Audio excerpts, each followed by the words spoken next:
Welcome to Ready for Endor. My name is Jonathan, I'm Nikki. and we're finally back with a new episode. Lots of crazy stuff has been happening the last few weeks. I've been sick, on vacation, so glad to be finally back. Very glad. We have lots to talk about. Lots to talk about, including, I guess we'll first start off with something that we discussed last time, the Phineas and Ferb special, along with the first 7 minutes. Yeah, awesome. I know you're a fan of the Phineas and Ferb. I love Phineas and Ferb. I think it's such a smartly written animation show. Animated, not animation. My nephew got me started on it when he was about 4. He's 5. He's 9 now. I just think it's so funny and very, very cleverly written, which is not something you find on a lot of animation. And there's always been Star Wars references in the show, so it was nice to have a whole Star Wars episode. Yeah, I agree. I'm not very familiar with the show. I've watched a few episodes and enjoyed it. Enjoyed it for the most part. But yeah, this is really my first. So this is the first time I saw like this actual, Star Wars references. Yeah. And I kind of enjoyed this. I mean, oh God. It was definitely a lot different than I expected. I wasn't expecting it almost like. It was almost like two storylines going on at once. Right. You had Luke. They were both. You had Luke. You had Phineas and Ferb. They were both dressed. They were dressed like moisture farmers. Yeah, and I thought one of them was dressed like Luke, and the other was dressed like Obi-Wan. Yeah. And I just thought that was kind of puzzling it a little bit, but then I kind of guess I kind of understood a little more. And the Luke and group, they were a little more in the background. Right. It was like concurrent storylines, but we were really only following the Phineas and Ferb one. The other one was kind of happening at the same time, which I thought was very clever because so many people just do it where they reenact the original. Like, as much as I love it, the Family Guy, they pretty much just put themselves into those characters, whereas this was like a separate storyline, and it had all the Phineas and Ferb things that fans like me are just absolutely love. So little touches like that. Yeah, including the and then I forget what the character's name is, but in the show, but like the guy who was playing like the sort of the Darth Vader. Oh, Doofenshmirtz. Right. That was definitely I love him. And I thought the kind of references to like, that he didn't want to have like a mask like Darth Vader. I did love that they were very much aware of the universe that they were in. And I like that we had Candace, who's the boy's sister, hanging around with Baljeet and the bully whose name is totally flying out of my head right now. How they were like on the sock mission the entire time. Oh yeah. I thought that was just a really clever, and I loved the whole Candace in the show. She's always trying to bust Phineas and Ferb for making these crazy things. So I thought it was so appropriate that they made her a stormtrooper who was looking to bust the rebels. So I thought that was a really nice touch. Yeah, I liked the scene where they were talking about how like the rebels are bad, we're good, and that's what happened during the brainwashing. Yeah. I kind of got a kick out of that one. Tomatoes. I did tomatoes. Too. I did too. I thought they did such a good job with it without making it the same kind of parody that we've seen like so many times before, like we were talking about before. It's like there's so many parodies of Star Wars and so few good ones, and I think this is definitely one of the good ones, kind of up there with the Family Guy ones. Yeah. And of course Hardware Wars, which was just epic, but and awful at the same time. Yeah, and I thought it was cool that we got a little Wanto cameo. Yes, and we got some carbon freezing and nice little touches that they added for those of us who are like the true fans and were like the ones sitting at home going, oh my god, they did that. Oh my god, they did that. And I love like going to Mos Eisley and there's a big sign that says now with 14% more scum and villainy. I thought that just made me laugh so much every time I've watched it. It just kind of makes me giggle. Right. Because they played with it, and I like that. Right. It was definitely different from, opposed to the Family Guy and the Robot Chicken, where Robot Chicken is just kind of random, you know. Yes. And Family Guy is a little more mature, to say the least. Yeah, definitely. This one was safe for children of all ages. Yeah, they didn't even say crap. No, they don't swear. It's a Disney show. They don't swear. But my nephew did watch it with me, and he absolutely loved it because he got the humor. He's at that age where he understands what parody is. So I think I blame myself for showing him Sharknado when it came out and teaching him about making fun of movies and stuff. Yeah, I have never seen that before. I don't. Yeah, I don't make it a habit to see kind of bad movies, but yeah, sometimes bad movies just find you, like Howard the Duck. yeah, and I liked Batman and Robin as a kid. Now I recognize it as crap. Yeah. Yeah, a lot of people like to blame George Clooney for the demise of that particular Batman franchise. I blame Joel Schumacher. He's the one who directed that one and Batman Forever, and I'm just like, no. You went too far into the 60s kind of era of Batman where it was... Yes, exactly. Very colorful. I like that it was colorful, but, Batman isn't colorful. He's the Dark Knight. Yeah, that's a whole conversation. We could go on about Batman. Right. And I guess I didn't actually watch the special live. I watched it just today on online on demand. So I guess the 7 minutes was after the special? It was, okay. Yeah. And every time they've rerun it so far, I didn't record it the first time it aired, but I recorded it. I watched it, but I didn't record it. But I recorded it for my nephew like a week later, and the 7 minutes were still there at the end. You still got that preview, right? Which I think is cool. Yeah. So what did you think of what did you think of that 7 minute? Well, I really enjoyed it because before that it was we just had kind of conceptual ideas about what was going to be happening. And, we're familiar with this animation style, which makes it easy to kind of settle into it. But I really liked it. I love the voices. I kind of focus a lot on who's doing the voices, and if the voices don't seem to match, I get really kind of annoyed. I really loved all the voices, especially Zeb. I really loved his voice, and whoever's doing his voiceover is really phenomenal. But I like that it gave us such a very clear kind of window into what we were going to be seeing starting next month. So I thought it was really well done. I wanted more, so I guess it was successful in that respect. What about you? I really enjoyed it. We get the first appearance of Ezra. Yes. Stealing, and as we've talked about before, he's just a kid, trying to make his way around, Not really sure, what kind of powers he has, but, he manages to help, save this the merchant selling, the fruit, but, but he kind of takes one anyway, Yeah. He helps saves it, but, you know what, I need, some little compensation for helping you, so I'll just take some fruit. Yeah. I forget what exactly that was about. Something about, not having a permit of some kind. Right. That's what I got out of it. But yeah, it showed that he was a good person. He's a good person, but he's not perfect. He's a little bit of a rebel, which is appropriate, of course, but, I really liked that about his character. He wasn't black and white. So it's yeah, I helped you, but I'm going to need something. Right. And of course he, comes into, contact with the members of the Ghost. Yes. And I really am looking forward to seeing where that takes us. I mean, having watched the shorts but just from that preview, I was I really want to know. I really want to see their relationships and how the different relationships work and how they kind of combine together as a group.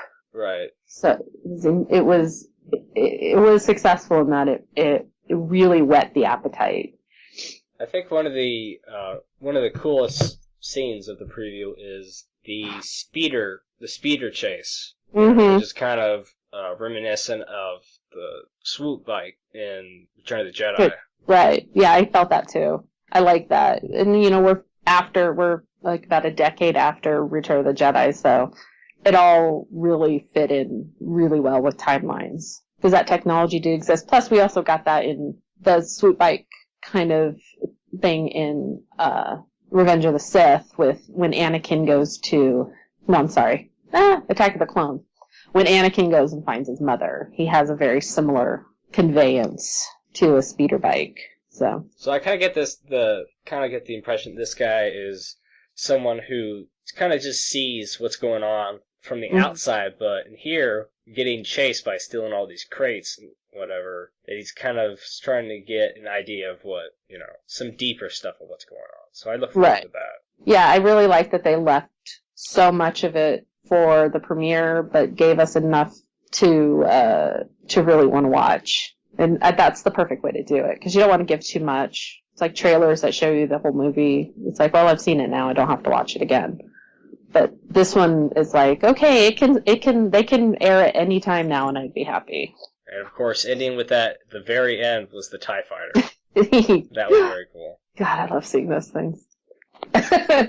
It's like, oh my God, but the Empire is not, yeah. Yeah, probably my favorite thing that I've seen are the ships, especially the ones that we come to know from the original trilogy, Right. Yeah, I love seeing those because it's like kind of like we're getting to be the first ones to see those again, because this takes place 5 years before A New Hope. So we're like, and they weren't in the previous trilogy, so it's like, oh, it's like aha, I see where that's going to become this, and this is going to become that. So it's kind of nice to kind of have a backwards history. Right. So I guess next, more recent thing that came out were the 3 Rebel shorts, which, I was expecting just kind of more of the same kind of clips, but this was really cool. These little shorts were like really cool stories. With the first one being Machine and the Ghost, which was a great one.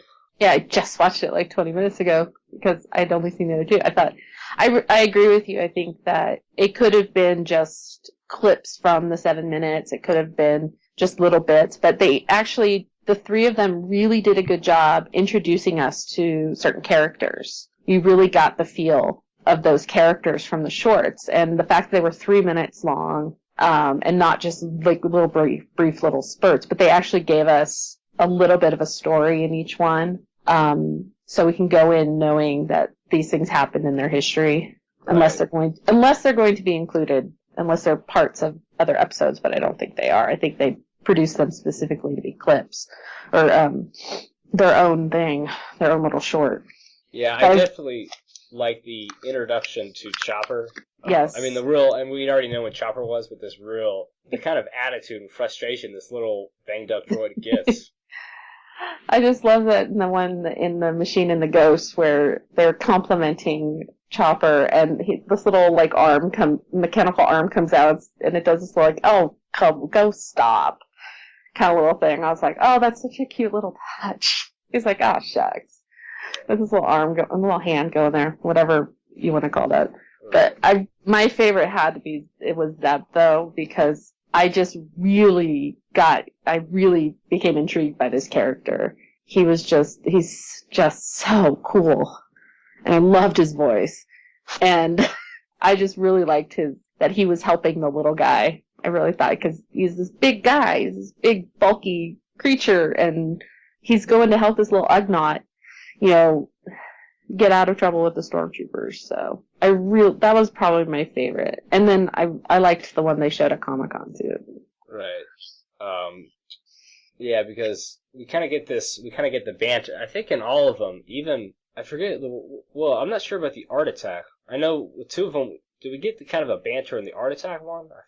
I forget. I don't remember, and I just rewatched that one.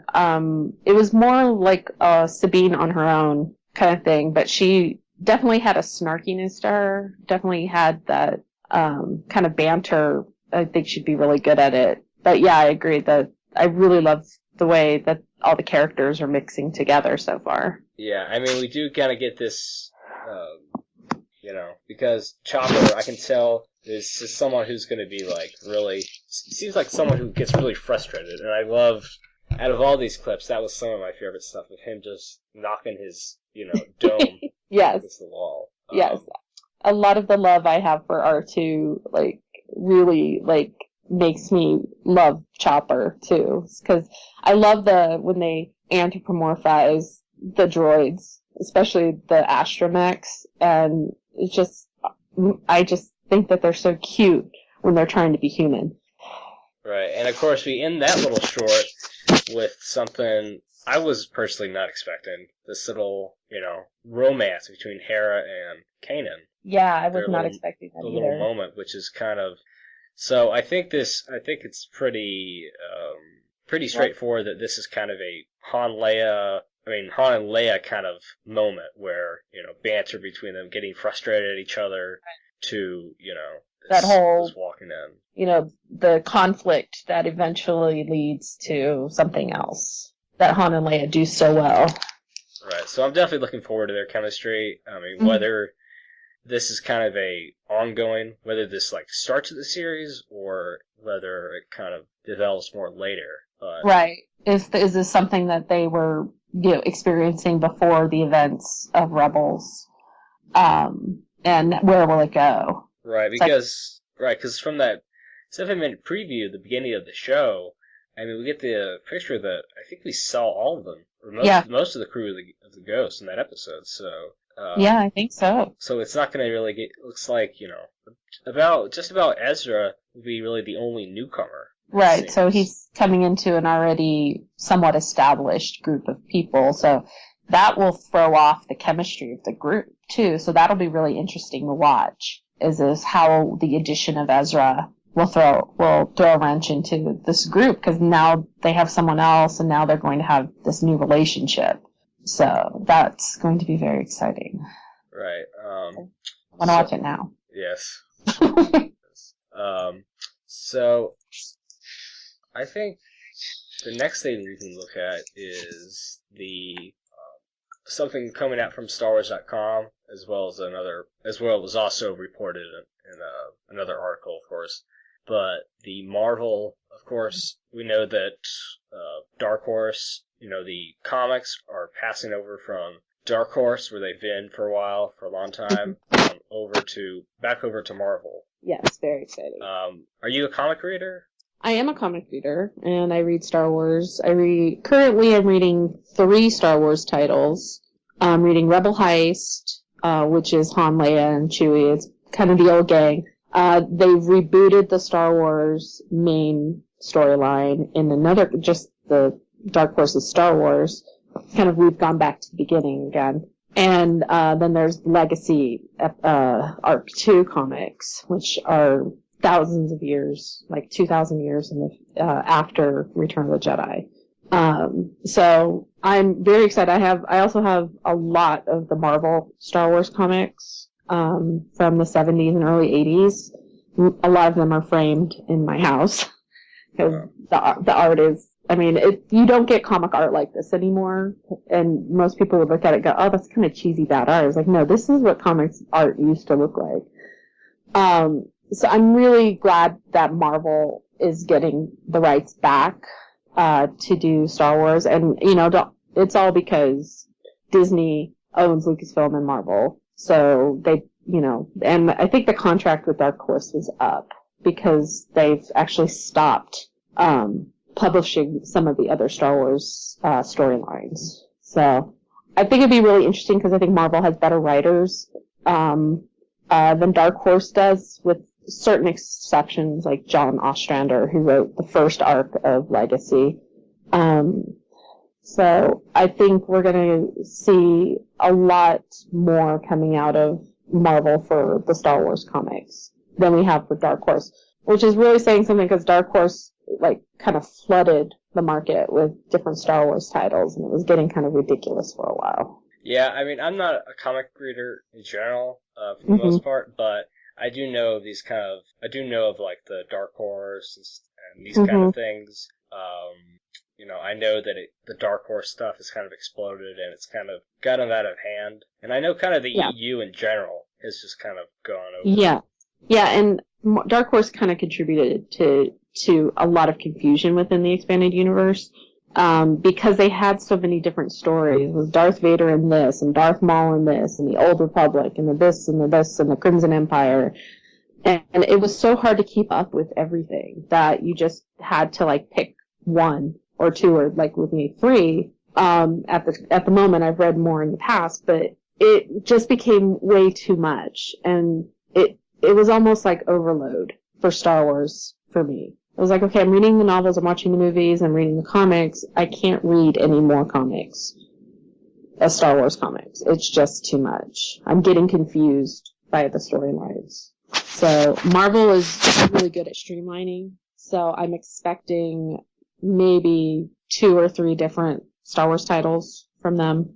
Yeah, something I might pick up is this, the thing that's featured in this article is the Star Wars Legends Epic Collection. And I think, especially for someone like me that hasn't really gotten into the comics, this might be a good introduction because it kind of gives, it says past 35 years of published titles. Right. No, I think you will absolutely enjoy that. And some of the work they're using comes from John Ostrander, and I think you'll really like his style of writing. Even if you're not a longtime comic reader like me, you will really enjoy these. Because I'm looking at the list of everything that's included in Volume 1 of the Legends, and I'm like, yes, yes, yes, yes, yes. They're compiling it in a way that's not gonna be confusing, I hope. It looks like from these titles, and I think I've read all of these, actual issues. Yeah. And I have all the Dark Times and the Purge, I know. Yeah, I'm having a hard time finding, like, a release date for this. They probably don't have one yet. Because technically Dark Horse still owns it. Still is publishing with it. Yeah, I don't think that we have a release date on it, but I can ask around some of my comic book sources at the comic book store. Maybe they know. Okay. As far as, yeah, let's see. Oh, okay. Oh, not till April 2015, looks like. Where did you see that? I see it on IGN, Marvel. Oh, gotcha. Different article. Yeah, I think that's the one you actually sent me. Really? Yeah, I think so. I have got to learn not to skim so much, because I don't remember seeing a date. So it also has a cover price of $35, probably a little cheaper on Amazon. Yeah, and if you wait like a month, you could find it even cheaper used on Amazon. So. Yeah, one thing I think I'll definitely pick up is the Darth Maul comic, because I know when it comes out together in October. Yeah. Because I know have you been reading that? I haven't been reading it, but I'm like you, I'm waiting for it to be graphic novel, because I just can't keep up. Sometimes I have so many comics I read that sometimes I just go, okay, I'm going to cut these ones out of my weekly trips to the comic book store and just wait for the graphic novel. It's just easier sometimes. Right. But yeah, I read the first one, so I think you'll like it. I love the character of Darth Maul, so I think you'll really enjoy it. Right. All right. I think moving on to some news, the latest leg, ankle, knee news, whatever news. The little bits that they feed us about episode 7. So Harry is back. Yes, he's castless and crutchless. So the whole rumors about him being out for 6 months or whatever. It looks like he's either, whether that was incorrect rumor or that he's kind of stepped up and said no. Superman Harrison. So. I think and maybe this because I was raised by a nurse, but I think they usually, like, medical professionals usually give an outside window rather than, like, they want to give you, like, okay, 6 months to recover. It might only take you 6 weeks, but it might take you more, so we're going to be safe and give you a window. But he had surgery. He's he's up and around. He's doing rehab. I mean, if you saw his ALS ice bucket challenge, he didn't have a cast or anything on his leg. So all very good news because I need me some Han Solo and I need him in One Piece. Yes. So I still think, he's kind of he's an old man and he's still covering. So I think his shots of, him sitting down, specifically like in the Millennium Falcon, right, will probably come first. Any kind of more physical stuff will come later, and right. you might have to have more. Yeah, they've said that they rearranged his shooting schedule. So it's not going to delay the film, but his schedule has just been changed. Right. Which changes everybody else who's working with him too.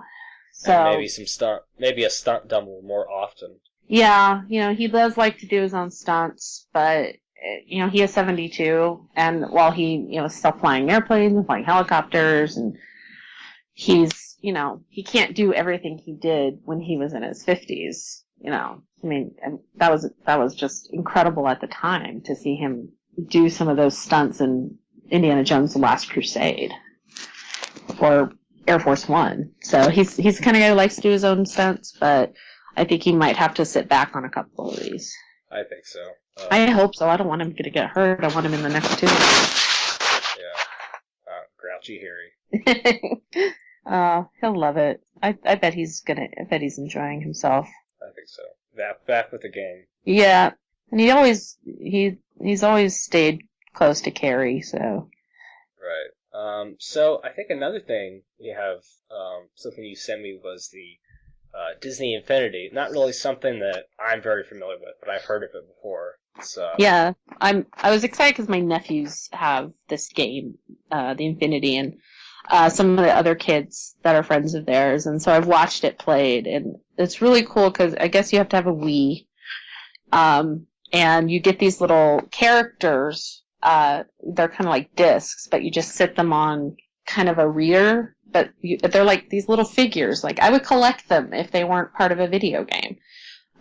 These little PVC characters, and you get to play as whatever characters you want. And so you can start as like Jack Sparrow, and then decide halfway through you're going to be Elsa from Frozen, and you pick up right where Jack Sparrow left off. So it's kind of getting kids really into stories and working together, and the kids I know love it. And if Star Wars is going to be a part of that, because I know they're going to do it with Marvel characters too. I think it's going to be a lot of fun, and I will probably collect the figures, but not the game. Just because that's how I am. I hear it. And they're really cool stylized versions of the characters too. So. That's cool. I mean, it says that, says the wealth of properties owned by Disney and thus fonder for its Disney Infinity series is staggering. Yeah. So are they saying that its popularity is down, or that maybe the Star Wars will help make it more popular? It's because it's on the Wii, and the Wii, I guess, is waning in popularity, and you can't, as far as I know, and I'm by no means an expert in any sense on video games, as far as I know, the Wii popularity is dipping, and people are going, playing PlayStations and Xboxes far more, because you can get more games. You can get more games on those systems. So I think they are hoping that this increases popularity of the Wii. And with Star Wars and the Marvel characters, I think that it's definitely going to help until they have a way to make that system work with other consoles. Yeah, agreed. I mean, I think even so, it's not even on like PC. As I've only seen it for Wii, because I've bought the little figures for my nephews, and everything just says Wii. So, and there's this little like platform you put them on, and then it reads the information from the character, and then it goes into the game. So. Interesting. It's cute. It's fun. I've watched it played. It's not my thing, but I think it looks cute. So I'm excited for the Star Wars one. Alright. Moving on, we have an article from Big Shiny Robot. A super long article, interview. Yes. I've never seen the interviewer say so much. Yes. The questions for, is this the Simon Kinberg interview? Yeah, it's from Brian Young. Yeah. Host of another popular podcast. But some of his things are like, wow, let Simon talk. Yeah. I don't know, Simon, I was reading this, I was like, wow, he's got a lot to say. And the question, he's like, I really like that the interviewer, Brian, really listens to what has been said before, and then, a lot of interviewers, they just kind of have their list, and that's all they want to talk about, and they don't listen to their subject, and he seems to, take an answer from another question and be able to spin that off into other questions, which I really liked about this article. Yeah, I thought one thing interesting is that he said, is that Simon Kinberg, who wrote X-Men: Days of Future Past, is one of his latest works, which I thought was a great film. I thought it was well written. Totally. I thought it was probably the best of the X-Men films. Yes, that's what a lot of people say. It's definitely one of my favorites. I thought it's interesting that he was saying that he's never done anything animated, and he's never done a TV show, period. So this is definitely a different thing for him. So instead of a 120 minutes story, he'll have a 20-minute story. Right, and it's gotta be hard for someone who's used to writing full-length features. I can't even imagine a lot of movie writers, screenwriters, start in television and work their way up to writing as a film. And but he's proven that he's got the talent, and I don't think he's going to have any problem adapting his skills for 20 minutes, because, he's just a really great storyteller. Agreed. Simon also goes into, the generational thing. Right. And of course we've talked that you and me are, two different generations. I'm OT. I'm PT. Yeah, exactly. So Simon Kinberg, he's a father, and so is Brian Young, and they were talking about how, I know Simon Kinberg, his father took him to see Star Wars when he was very young. Mm-hmm. It was I think he said he waited in line for 2 or 4 hours or something. Yeah. And that it wasn't really a babysitting, because some parents might consider it kind of a babysit thing, but for him it was kind of more of a bonding. Right. So I thought that was interesting. Yeah, I really like that story because it echoed kind of my own experience with my first Star Wars, which was my mom taking me to see Empire because even though I was probably too young, but she wanted me to have the experience of being in line and waiting for this big movie and all of that. And so I definitely related to him. It's where I don't think it bonded my mother and I anymore, because she still kind of looks at me and goes, "Are you ever going to get over it? Ever going to get over Star Wars?" And I'm like, "Yeah, no, it's a little too late. That ship sailed when I was, really young." Yeah, I hear you. You kind of started something, Mother, that you don't seem to want to acknowledge. He also talks a little bit about Lawrence Kasdan, who, of course, is a veteran who's been around helping George for a while. Yes. And, of course, has gone on record of...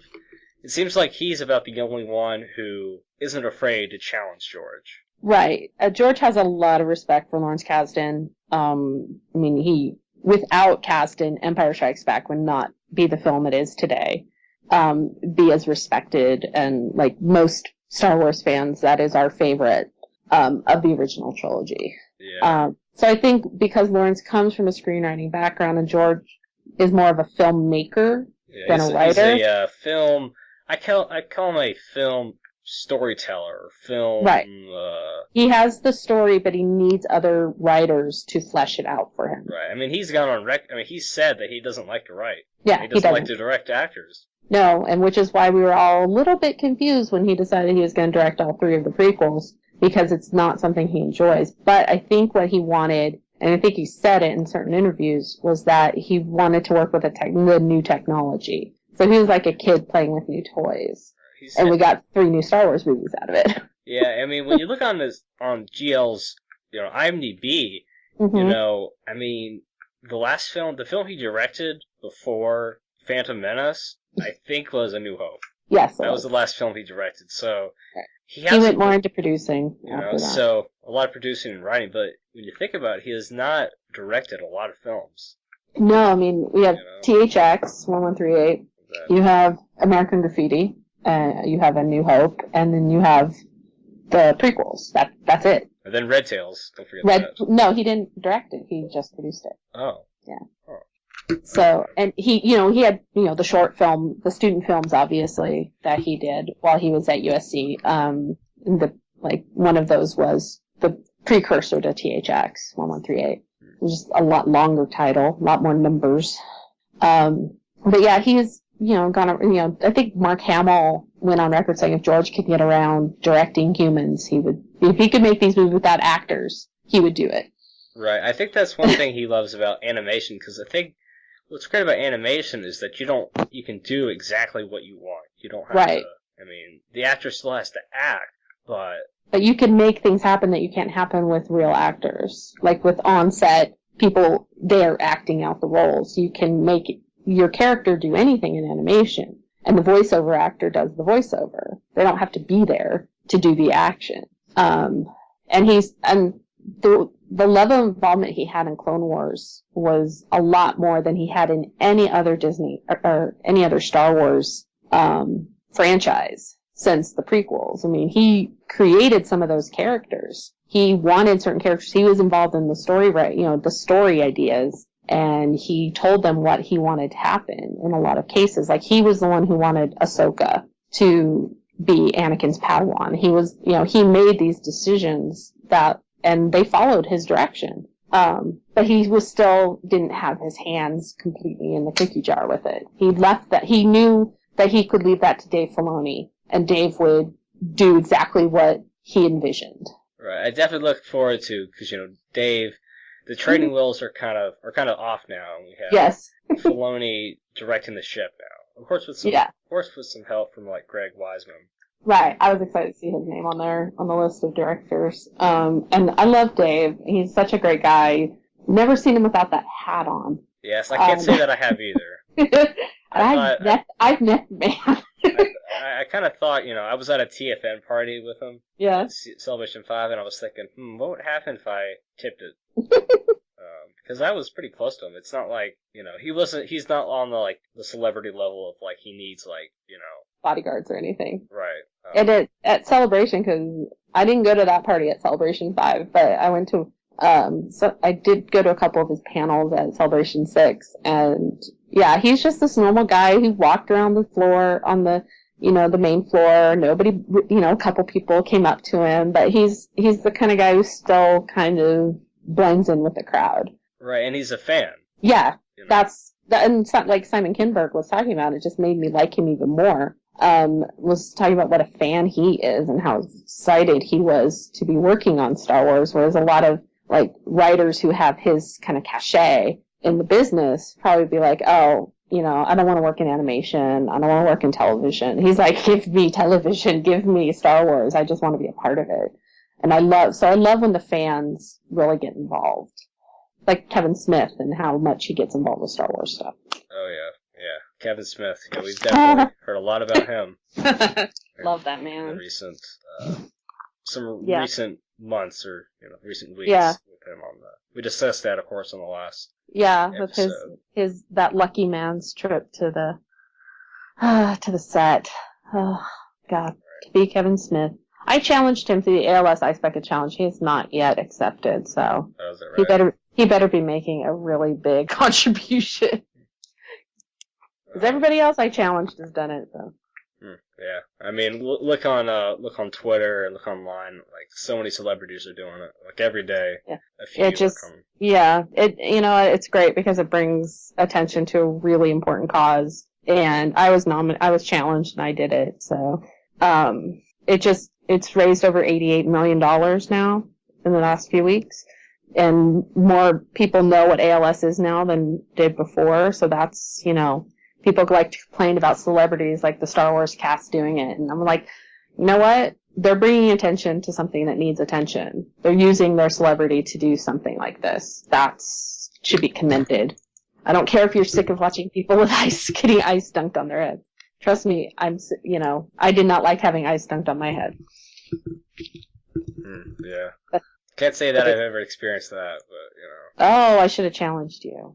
But you were sick, and I didn't want to make you sick. Yeah. I challenged 2 of my friends, and I challenged Kevin Smith, so. Yeah. But yeah, so, I'm so excited about Simon and Dave. Oh my god.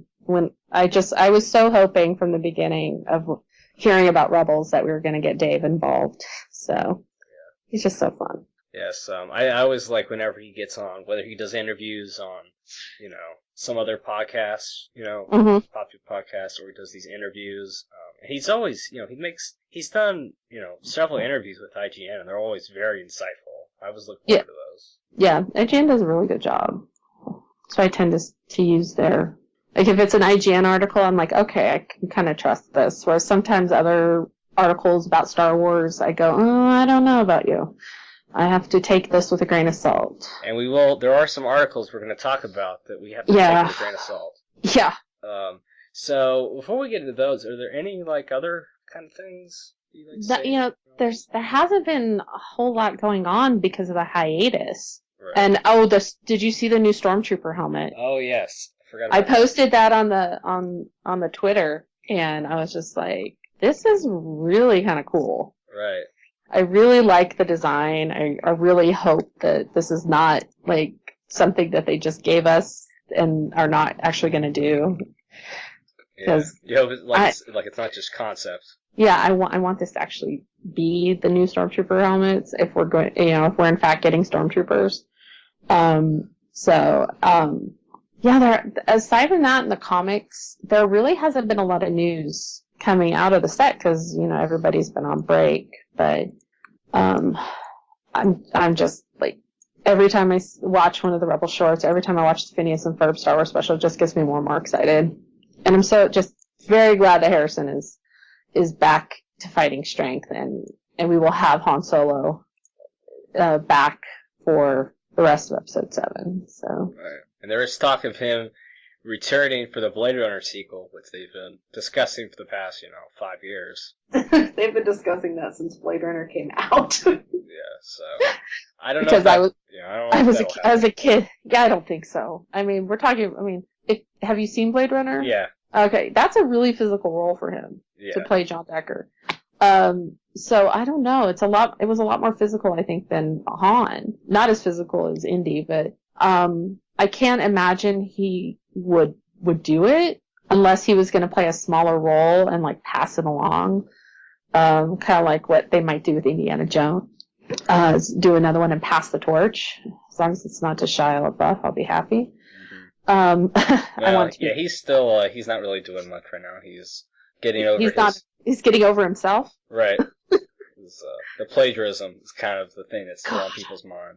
I've never liked him, so I was like, oh, why him? But yeah, if they do another Blade Runner, I hope it's, sticks as close to the source material as they can get it, and I don't know if they're going to do a sequel or reboot it. If they reboot it, they're crazy, because that's not a film that needs it.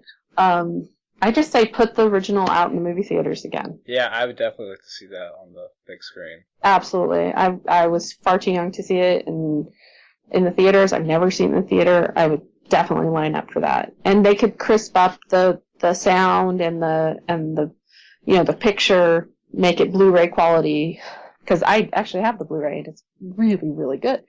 Right. And I want to see the Millennium Falcon cameo in Blade Runner. Yeah. But, I don't think it'd be a good idea for him to reprise that role. Like I said, unless it's a minimum role. Right. Like he minimizes John Decker. I agree. I just noticed that because that's something they posted on Jedi News, which is, mostly Star Wars, but, if it's something related to it. Right. No, I think most places, anyone who is in Star Wars, anything that's remotely, even tangentially Star Wars related, they'll post it, which is good because you get to find out even more. Right. So I think we're about to get into some, depending how, we're going to start to get into some rumors, spoilers, speculation. Yeah. So if anyone is, sensitive, Yeah. just kind of put us, just advance us a little bit. Yeah.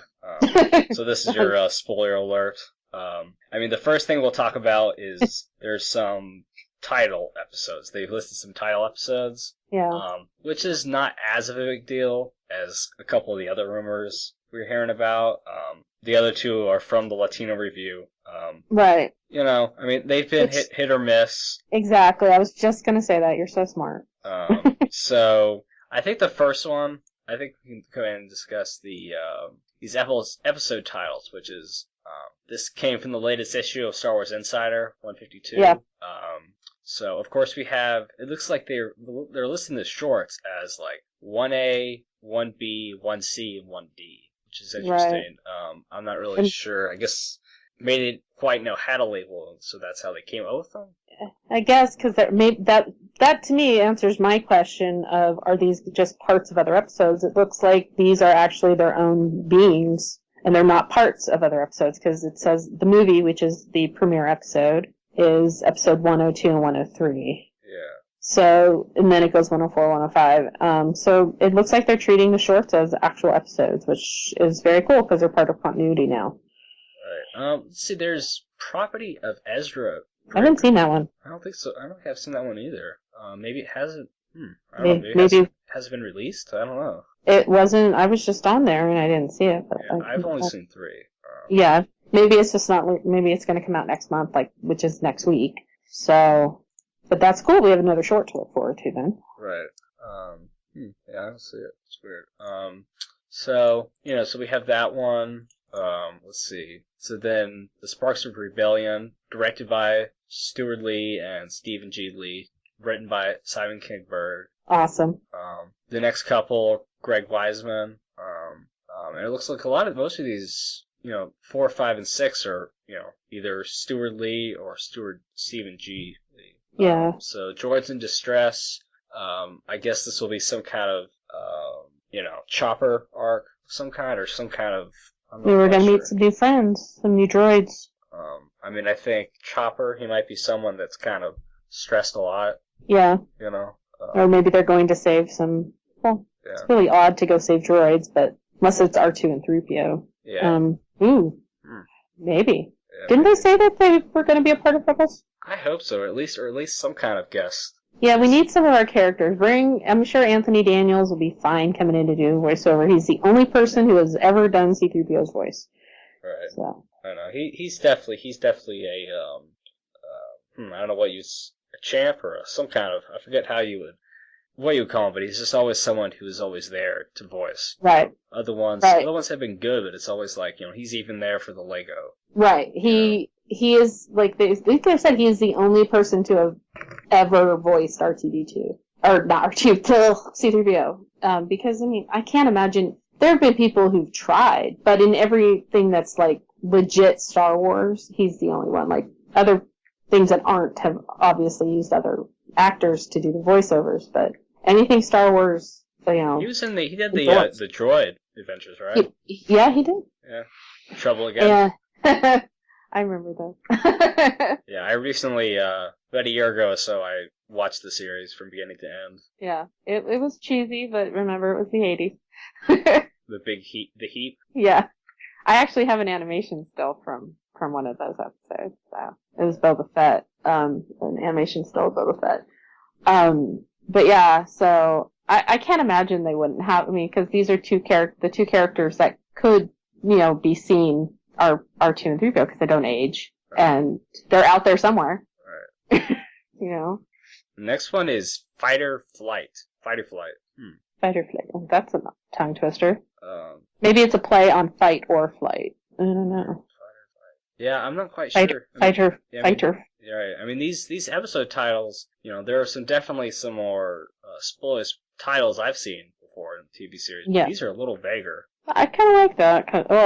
The next episode, Rise of the Old Masters. Yeah, that one's a bit more That one makes my eyebrows go, huh? Obi-Wan? Are we going to see Obi? Are we going to see Vader? Are we going to see the Emperor? Yeah, I think those are all possible. Force ghosts? Are there some Force ghosts coming our way? Yes, we will get to Palpatine a little later. Yes. So I'm definitely looking forward to these. It looks like out of our rumors / spoilers, these are the quote unquote spoilers. You know? Yeah, episode titles are spoilers. Right. Not so much these though. Right.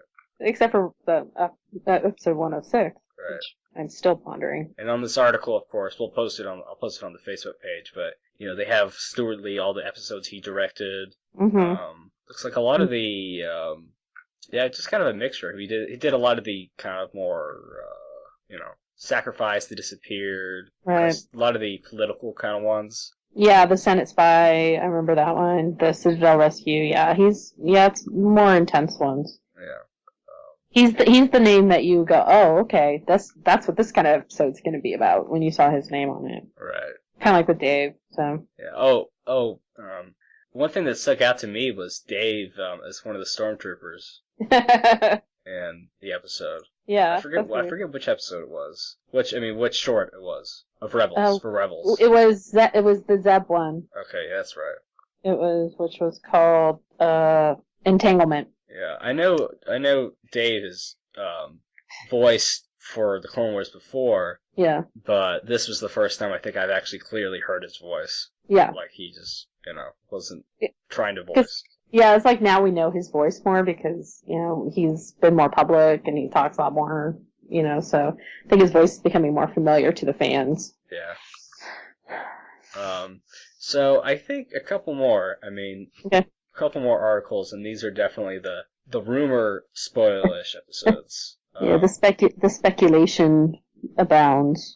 So it comes from the Latino Review, the Latin perspective on movies and pop culture. So the title is Star Wars, Ruins, Ruins, and Ruining. Yes.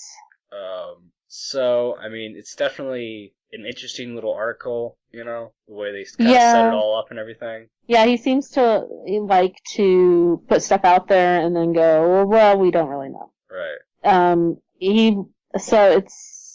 It just kind of felt like this article, when he's talking about, like, possibly the return of the Emperor or anything that's being shot on this location in Ireland, I think, it's a lot of really kind of it's so much speculation that I don't know if I can take it all seriously. Yeah. Because nobody outside of the cast, nobody outside of production has ever let anything slip about the script. And if the thing that gets me is this idea that Luke has been in captivity. Yeah, I was very since the events of since after Return of the Jedi, and I'm like, for 30 years, that's really hard. And I know he has that beard now, but so did Obi-Wan.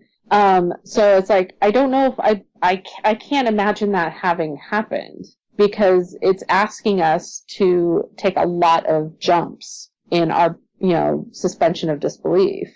So I don't know. There's some things that he wrote about that I'm like, that's possible, but that one I'm like, no. I know there has for a while now, there has been the search for, I think other places have reported on it as well, the search for Luke by like Leia and Han. I think it was, I'm blanking out their names, but Daisy Ridley and John Boyega, their characters are going to be searching for them. Right. And that I could believe more than him being in captivity for 30 years. It's like he's isolated himself rather than like he's pulled a Yoda. Right. Whereas Yoda did it for his safety because, the Empire was hunting Jedi and this is, we don't know what kind of universe we're going back into either. We don't know if the Jedi are free now to be who they are. So I think it maybe be Luke having gone off to seek some kind of like spiritual awakening, and maybe Han and Leia, or Leia if she is the leader of the new order, sending out people who can maybe go find him and bring him back because for some reason they need him. So I don't know. And I find it interesting in this article where like the places where he chooses to bold stuff. So in bold Yeah. Luke has no kids. He's been a captive since we last saw him. Poor Luke. Well, how do we know? I mean, according to George Lucas, the Jedi can't have kids. Yeah. I mean, the Jedi are monastic. But but he's making it sound like it's a definite thing. He's choosing to emphasize that he's been captive, and it's like, one, we don't know if Luke went full Jedi. Did he become monastic like Obi-Wan and Qui-Gon? Did he follow that path, or did he follow a more compromised path? Like, he's still Luke, he's still a pilot, but he also has the Jedi sides. Like, he's using both sides of himself, rather than just going full Jedi. That maybe he's a new kind of Jedi. Right, kind of taking the the old way was, no attachments whatsoever. So, and of course, at the end of Jedi, we kind of learned that, only with attachments was he able to. Right, and he really didn't follow every tenet of the Jedi Order. So, I mean, like you said, attachments. He had attachments. Fear, anger, he had all of that. The fact that he could control it doesn't make him, full-on Jedi. It could just mean that he's decided to live a life of, yes, I'm a Jedi, but I'm also a human. I also want to have these things in my life. I want to be a part of something bigger, and I don't just want to be sitting and meditating all the time. Right. I don't want to be sitting on a swamp in Dagobah, lifting rocks with my mind. Right. I wish I could lift rocks with my mind. I do too. So another thing we have is something I have not heard of yet. I guess we heard a little bit about the Shelley Michael Island, which is part of Ireland. Yeah, it's actually not. It's near Kerry, which is actually where my grandmother's from. Oh, is that right? Yeah, she was from there. At least she claimed it. I think it's a great location. It can mask. It could look like something really. It's ancient, and I think it's a great set piece. I mean, it really does look like it could be its own planet. It doesn't necessarily scream Earth to me. Right. I think one thing to understand is that they're going back to shoot there in November. Right. It'll be cold. That could be anything. Yeah. And the thing is this guy, I remember specifically reading the part where he's like, well, it's a little more gloomy then, and It's not as in blue skies. I was like, well, that's what special effects are for. Because how many times has, on Lord of the Rings, a lot of the scenes that you see that are at night were actually done in broad daylight. Yeah. And they use special effects. They use whatever technology they use, which mystifies me. So I don't buy that reason for, something weird going on. I think it's going to be really cold for whoever's going back there, because I am familiar with this area, and Ireland in the fall and the winter is cold, especially these islands and the channel, and they're it's so windy. But anything like exterior they can modify with special effects. And and a lot of times movie shoots will go back to a location they've used before. Maybe they want the wind and for a scene, or they want the gloominess for a scene, and they can add to it or take away from that. But they could also be doing pickups, which is when they go back and they reshoot something. Right. So and on there is the speculation of that there's going to be something about a Darth Ruin, which is not a very good name. Darth Ruin. Well, didn't he say Plagueis changes his name to Darth Ruin? I was like, well, Plagueis is no longer around. Yeah. So he died before the events of, Phantom Menace. Right. So I don't buy that. And one of the interesting things he uses for the island was as a location for the Sith homeworld. Right. It's the and apparently it was something that was retooled by Michael Arnett. So well, according to this, everything is speculation, and none of this is based on anything but rumor. Right. But so if it is a Sith homeworld, it's pretty much not in great shape. Right. Unless they're going to add with special effects, which is the thing we always have to keep in mind with Star Wars. Didn't he say in this article something about Andy Serkis being the Emperor? Oh, so that was at the. Let's see. It says here. Let's see. Here comes pure speculation. I'm just going to leave this here. What if, the rest of it's what if Andy Serkis is playing the Emperor? That's. No. Yeah, I don't think so either. He did. Yeah. The Emperor is gone. I mean, I know they in the expanded universe there was a storyline where there was a clone of the Emperor. That the Emperor had begun work on a clone, and that this clone, by the events of, I can't remember which novel it was like a teenager, and he was progressively getting older. So he was going to become the new Emperor. But I don't see in any way how we're going to bring back Emperor Palpatine in a way that makes any kind of sense, and that people won't be going, yeah, no. I mean, in the article, specifically the don't fear is the path to the dark side. So even here it says 2 independent sources. I think a problem I have with this article is that he doesn't actually give the sources. Right, and if it was, yeah. And then it says, my source told me that the Emperor 100% in quotes will appear in Star Wars Episode 7 and 8. Yeah. You know? I can't take it seriously. Yeah, I really can't either. Because one, you're right, he doesn't name his sources. And 2, anybody who let that information out would have to be really high up in knowing the script and the story, and that's not a big list. Right. So they could get fired. Right. I mean, that's just something that's just so, and no one is really going to risk their job, you know? I mean. Yeah, you're working on Star Wars, you're not going to mess with it. You know. You're not going to mess with your job on Star Wars. Right. So yeah, I'm really not thinking. I mean, some of these things are really fun to talk about. Yeah. But I mean, there's this idea that Luke is in the first Latino review, that Luke is going to be some kind of a weapon that the Sith have been using, and using to power a weapon. I'm like, Luke's not all that powerful a Jedi. I don't know if you remember Sith, but he's a good Jedi, but he's not Obi-Wan powerful, you know? So I don't know what exactly that could possibly mean. I think people are just kind of writing stuff and going, let's see if anybody believes this. Right. I mean, what do you think of, so as far as, do we like the idea of a Sith planet, homeworld? Or what do you think? I'm intrigued because there's so little we know about them. But I also don't really think of the Sith as a race. Like, the Jedi are not a race, they're a group.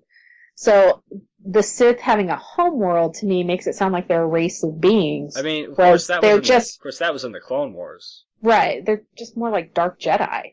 Right. Well, let's not get into that. That's a whole different topic. Yeah, and in that, as what we know, what we have been told, you know, as I was told growing up by George Lucas.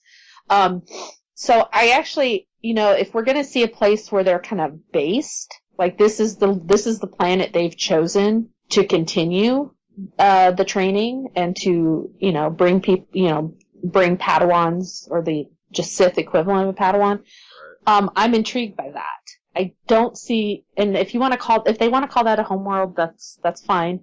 But I really would love to know more about the Sith, because we don't know that much, and so, especially now that the expanded universe has been taken away from us, all of that kind of goes out the window. Everything we thought we knew is gone. Yeah, I would be interested about hearing a little more. You know, we got a little taste of, you know, of Darth, you know, in the Yoda arc, right? Of Darth Bane, you know, and that was on Moraband, which is, you know, a change from Korriban, right? Which is the Sith. That's the Sith homeworld, right? So if they're going to bring that into it, and because it comes from the Clone Wars, it is considered canon, right? Because George accepts it as canon.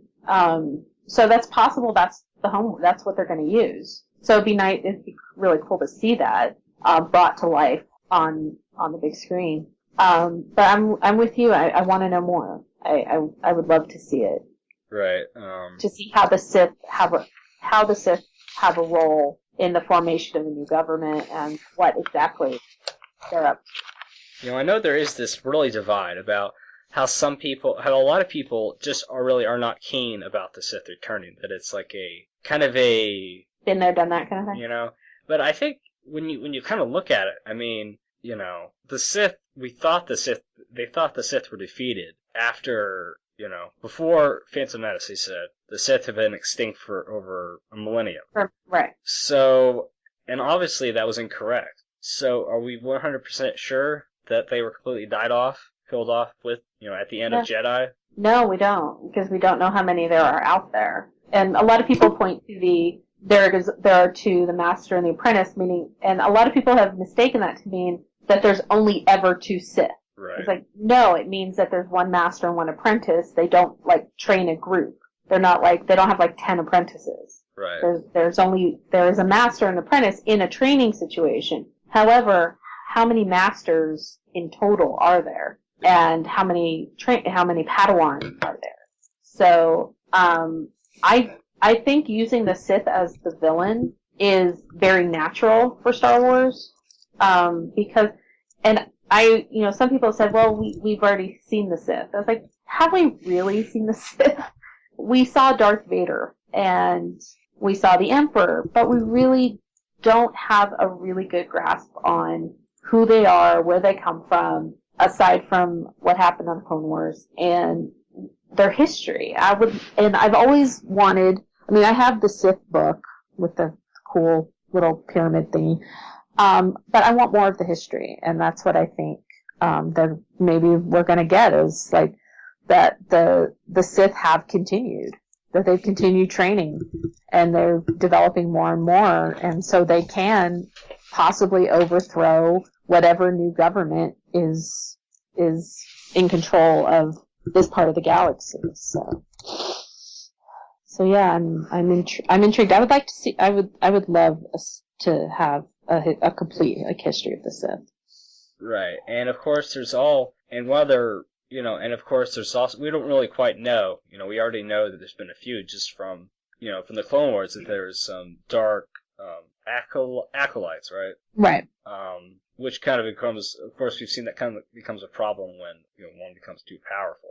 Right, and the Sith, they do like to take out their own if they feel like somebody's becoming too powerful, or if they want something that particular Sith Lord has. The story of Darth Plagueis just totally, echoes that. And they're not afraid to take out their own. There's no sentiment to the Sith, which I think makes them very unusual characters. I think in the Star Wars universe, they are the big bad, and I would like to see other kind of storylines where it's not just the good guys fighting the Sith. But I think for this movie, I think for the first one, we need that familiarity. We need the familiarity of, okay, these are the bad guys. The Sith are the bad guys. Okay, I'm comfortable with this. And then hint, we have no idea if there's going to be Inquisitors. We have no idea what the role of some of these actors are. It's we've heard that they're going to be people who are hunters who hunt, hunt the Jedi. Yeah, because that's another thing, is that technically a Inquisitor is a dark acolyte, right? Right. They're like the Padawan too. They're not full Sith, but they are a believer and an adherent to whatever faith that they represent. So if the enemy in Episode 7 is not when you say the big baddie Sith, you mean we'll actually have a Sith like Darth Maul, or a dark Jedi, someone who's just discovering the dark side, who's trying to bring it back? Actually, I think that what you just said about a dark Jedi would be the most interesting for me. I think in exploring that side of a person's personality, and leading that character, be it male or female, to the Sith, and then discovering more about the Sith, which gives us that history. I think that's the better way to go. But I think that that once we know that the Sith are back, or if they're still Sith out, once they've discovered, yes, there's still Sith out there, that's going to kind of be just kind of out there for them. It's always going to be felt that there is a darkness out there that wants to take them out. So in that sense, it becomes the big bad, because it's the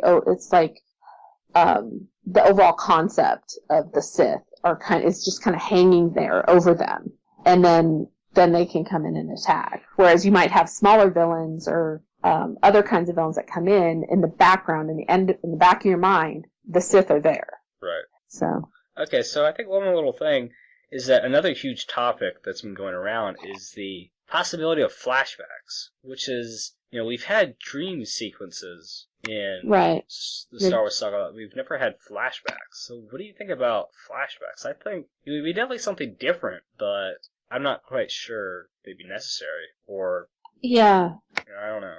I think if it's used correctly, that device can be really impactful. But if it's overused, then it just becomes annoying and distracts from the storyline. So I think if they're going to do flashbacks, with the main cast, they're going to have to use footage from the original trilogy because they can't redo that footage with them because they all look completely different. Yeah. When we know who they are, but they've all aged 30 years. So I'm not going to believe Harrison is Han Solo in a flashback that's supposed to be 30 years from now. I'm going to say, no, that's Harrison now. That's Han Solo now. That's not Han Solo 30 years from now, 30 years ago. So, JJ he's not really a big flashback person. I think the closest we get at least with the Star Treks, was when he showed, like, Kirk's birth. Right. But that wasn't really a flashback. That was more of a establishing history, and then we got the credits, and then we have a fully grown Kirk. I can't believe I'm actually using Star Trek. Yeah. I don't even like it.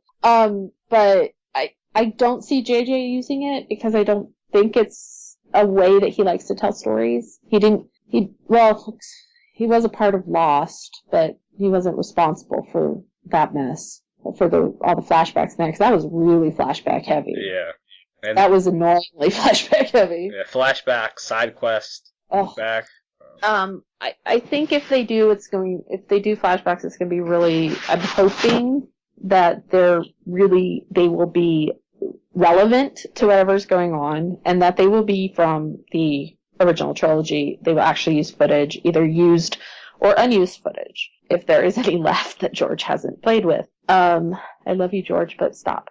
I think a lot of the rumors I've been reading is that, you'll have, like, Carrie Fisher's daughter, Right, well, yeah. I could see that if she's flashing back that far. Yeah. But the fact is her daughter is older than she was when she was first Princess Leia. I mean, Carrie was, like, 20 when she was first Princess Leia. Her daughter's 21, 22. Yeah. So you can't go you can't expect her to play, like, a 15-year-old version of Princess Leia. Though if they were going to do it, that's the best way they could. And it's like, well, Harrison has a few sons. Let's see if any of them can play him. I don't know how old Malcolm is, but he probably could play him. So I don't know. I mean, if they do, maybe holocrons. So, I really hope not, though, because I think that's kind of a device that's overused, the whole flashback thing. Yeah, I agree with that. I think it's sometimes, for some movies it works, but I think for something like Star Wars, it would be a little jarring. Right. We don't get that. It's not that kind of a thing. We've never had them in any others, and like you said, there's only, brief, like, dream sequences, like from Revenge of the Sith, where, Anakin's dreaming about Padme, which are more, premonitions than dreams. Premonitions? So I really hope not, but, it's not, because JJ hasn't done them, really, I kind of hope that that's just a big rumor. Agreed. Okay, if there's nothing else, I think we can go ahead and close this out. Yeah, I think we have talked about everything. Of course, tomorrow something huge will come out. Of course. Well, of course, it's the weekend. It's Labor Day weekend. Right, yeah. it's the Labor Day weekend. I think everyone's kind of... Yeah, so Tuesday something big will come out, and we'll find out Han Solo has become a Sith Lord. Right. And Carrie Fisher is taking the dining job. Yeah.